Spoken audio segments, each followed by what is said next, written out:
Okay, today I was asked through a text message how to be able to tell when my tires need to be replaced.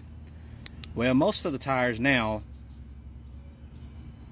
have a wear indicator built into the tread. A lot of people don't know this, but I figured I would share it with you. That way you would know. Okay, of course you want to look at the overall tread of the tire anyways. You know, you can see here, this one's got a little bit of dry rot, probably due for a set of tires, even though it's pretty good. But if you'll look closely, if I can get it in here to show you.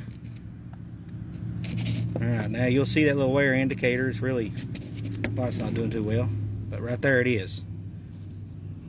Now see, now once that tread hits that wear indicator, it's time for tires. Unless, notably, it's worn really aggressive here, down to where it's almost touching the bottom. So you could know by just taking a glance at that it's almost time for a new set of tires for this one. And you want to make sure that both sides is good all the way across, good and smooth. If you have any choppiness or anything like that, you probably need a new set of tires too. But on the back, looks like they've had a new set put in here. And let me find the wire indicator on here. Yeah, right there it is. Okay, now see, you got a lot more tread left on this. Good out here, no dry rot, but that right there is your wear indicator if you didn't know it.